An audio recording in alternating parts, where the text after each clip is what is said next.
We're ready to go to work this morning. Got the baler hooked up yesterday and got the loader off so that's not banging around up there and just bouncing around, banging around while I'm going through the field.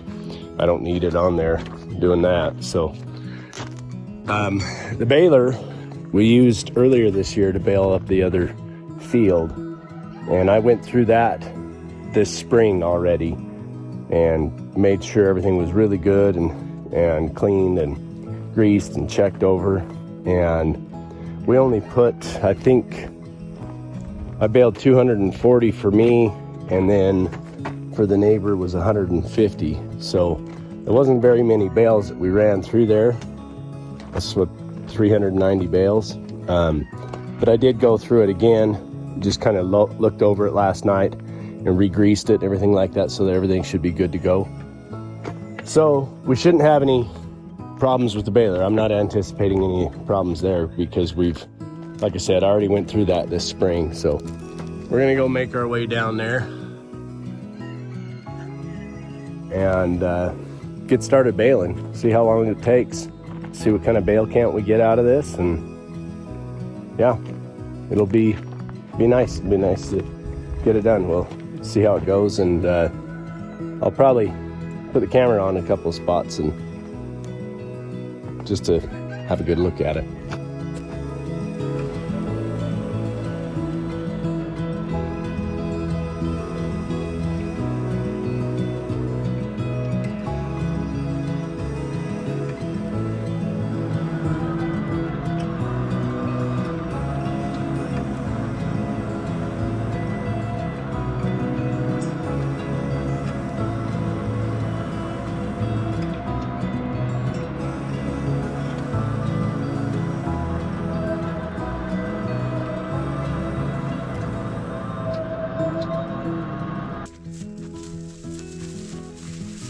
Okay, I had to check those bales. The first two bales that came out of the chute were basically what was still in the baler from the spring. So there was one bale that was tied off and then one that was just about to tie. So it tied right as soon as it started in. So those first two were that old stuff, and they're still a little springy and stuff. These new bales, they're coming out really nice. They're coming out tight. They're not spongy, and the weight is about right. Now this stuff's dry. So I don't expect that it's gonna be the best feed, but it's gonna be good feed. And it's super dry. I did make some adjustments since last cutting because we were dealing with those bales and they were so heavy. I mean, they were 100 pounds plus, and they were a little bit long, so they were a little awkward. So I'd made adjustments on the baler and shortened them a little bit, and then last night I adjusted the pressure and lightened up the pressure a little bit to try to make a little bit lighter bale, something a little easier for us to manage, because we're still going to have to hand throw them plenty of times. So I like the way they feel. I've got 3 of them on the ground up here right now that I've baled out so far with this stuff, and I'm checking them, and they feel nice. I didn't bring my scale down, but they're a comfortable weight to be able to throw it around. So I mean, they're probably 60 pounds, maybe 50 pounds, 60 pounds. So it's a lot less, but than the 100 pounders, but it's a lot easier for us to manage. So yeah, I'm gonna go ahead and bale up this patch here, this kind of side patch here. The road cuts up through here, so I'm gonna bale all this up and then we'll get going from there. Okay, just like that, we got 20 bales count on this little patch.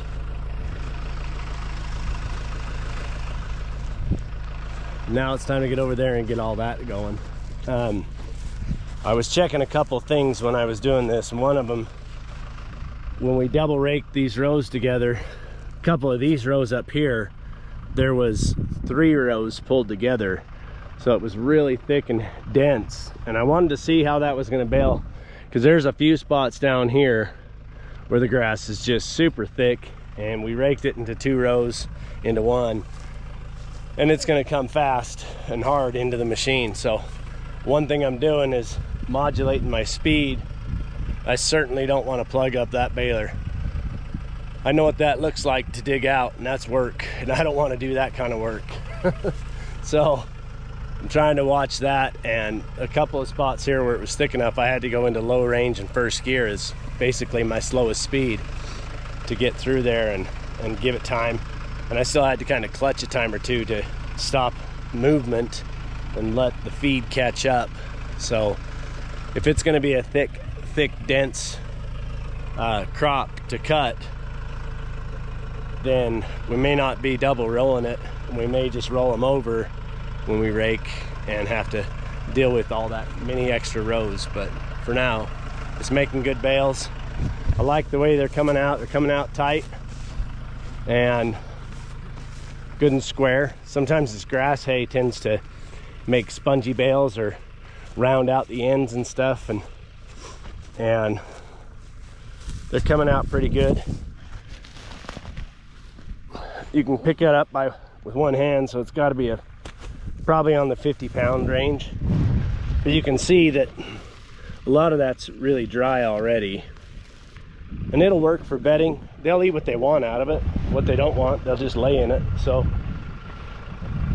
and it's one of these things, right, where you go, well, there's plenty of feed to let it waste into bedding, and all that turns back into manure, which is all going to get broken down, and it's all going to get put back either on the field or on our gardens or both.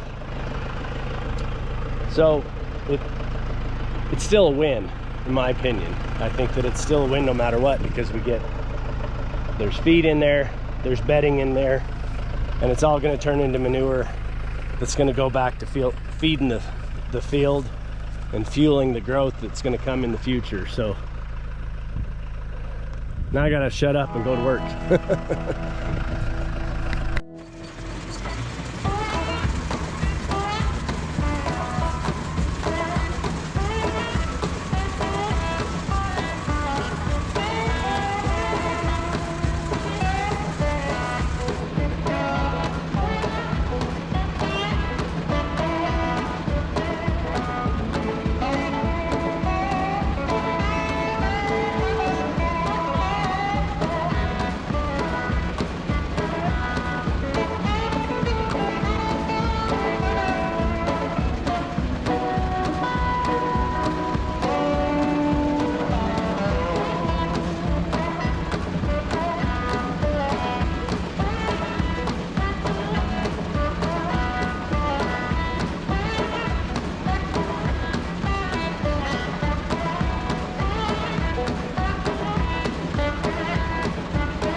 Well, we're done for a minute. We gotta go back to the shop. Because of the undulations and the pitch of the hill up here, we got a problem in the PTO. Apparently I need to shorten this PTO shaft just a little bit, because got into one spot where it was tractor going up, baler coming down, tractor going up, and in a turn, and the PTO shaft fully collapsed like it should, but then it pushed on the bearing carrier. See if I can show you. Right in here, that carrier, and so it pushed the plate. Now it's at an angle, and so things are striking, and I'm not going to damage it. So that was already been pretty munched up a little bit, so I'm going to take that shield off, fix up whatever we need to do for the carrier, and then we'll come back down and bale again after that. So instead of baling and being done today, I guess I'm going to go back to the shop with it and spend a few hours at least trying to fix that up, get it ready to go, get it fixed, and we'll get down here and get it done.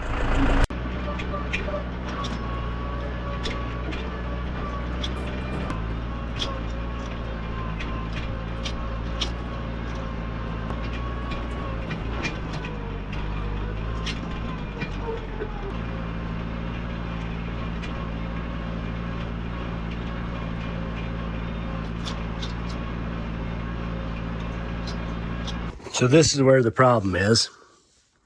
You can see that bearing carrier has been striking. And now that, I don't know if you can see it, but you can see it on the back side here. You can see that that bearing has moved kind of out of position. It's off in an angle. And that's because it pushed through on that plate and crunched. And that happened because the shaft slides in and out as the length needs to adjust.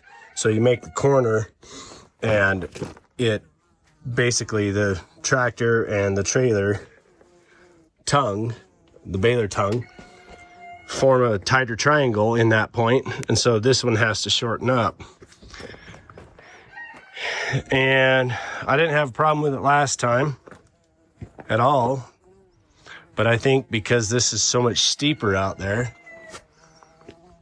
that, like I said, I was kind of coming up a hill with the tractor and the baler was still kind of flat, and so that would shorten this up already, and then it just was too much. So I'm gonna have to shorten that shaft a little bit. You can usually take them down a little bit, but I'm not going to get too much. I might have to move my drawbar out one more position. I'd rather not, because it's a lot of weight on the baler. But if I have to, that's what I'll do.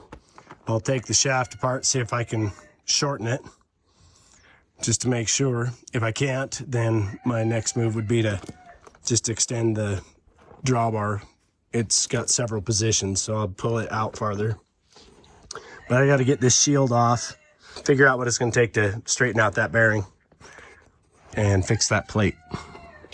Okay, that's all the damages. It looks like it's happened once or twice before, because that's got a weld on that corner, and so does this one. This back plate that was here, this one, had a previous weld. Had some previous like spot welding on that here where it kind of cracked before. It's not too big of a deal, other than I got to replace these plates. I could try to like pound them out and weld them up and stuff like that, but they're just not going to be very strong at that point because of the welds and everything. So instead, I've got some, I think it's 3" by 5". Yeah, 3" by 5" angle iron that's, I don't know, 1/4 inch thick. So I'm gonna basically cut this into 10" lengths weld them together to make plates and cut the center hole here, and I'll make plates out of that.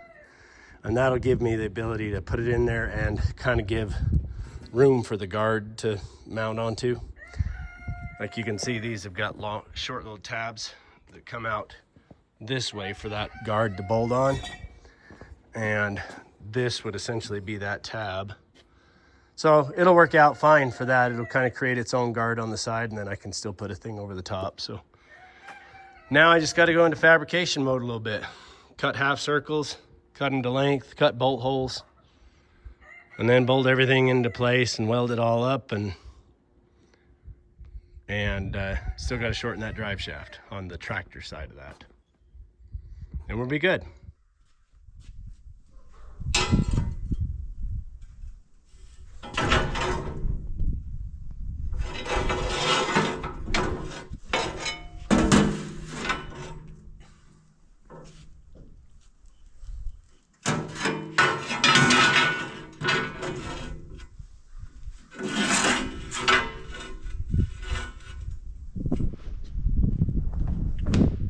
Let's try that snap trick. Now we just got to get them refined and then ready to bolt up. A little bit of work later with an angle grinder and die grinder. I think we're ready to bolt those in place and weld them up. Finally, it's back together. Those are a bit heavier than the plates that were there, but it's what I had and it works. I did end up cutting off about an inch of that drive line right there, and I did move the front of this back about a half an inch because all this was crowded and this bolt was spinning and hitting those heads, and that was even the case before. So moving this plate back, I still have plenty of gap here, but moving the plate back gives me the distance I need on this collar. Plus, it doesn't crowd this space. It gives me an extra half inch back here. And all of this is rigid. This angle here and this distance is all completely stationary. So that's not gonna flex, even though they have a slip joint there. So moving it up a little bit gave me a little bit more room to wiggle. I've got now about 2 inches of gap, which should pretty well take up most anything I'm gonna expect. I'm gonna go see how it looks, and if it looks like it's crowding, I can see it easily from the chair. So if it looks like it's crowding, getting too tight or too close, then I'll stop and I'll move my drawbar out one more position, which will gain me 4 inches. But I'd rather not, because there's enough weight on that drawbar with all of this that I'd like to keep it short and close and not put as much leverage on that drawbar. So that's what we're going with. I did slap a little bit of basic red paint and primer on there just to kind of tidy it up. Later I'll worry about putting a shield over this, but for now. But it's 5:30 and I'm done finally with all of that. So now I'm gonna go down and start baling. I was really hoping to be rolling out of that field right about now with, 400 or 500 bales on the ground, and doesn't look like that's the case. So now I get to start and hopefully get done by dark.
Finished up baling last night about 10:30, and the last bale mistied, and that's the first time I've had that happen, but I quickly figured out why, and the bolt on my knotter had come undone, and so it mistied, dropped the string, and that was it. But it was like the last bale way up on the hill, and it was dark, it was done. So it was not a big deal. I wasn't overly concerned. So, but yeah, it all worked out fine. I ended up with, look at the bale counter, 485 bales baled off of that field. And that's gonna be pretty good feed. Some of it might not be, but it'll double as bedding too, so it'll work out really, really good. And I'm excited to see how that field performs next year. We're gonna put a little bit of work into it this fall and see if we can get some pretty good regrowth and revitalization in that field.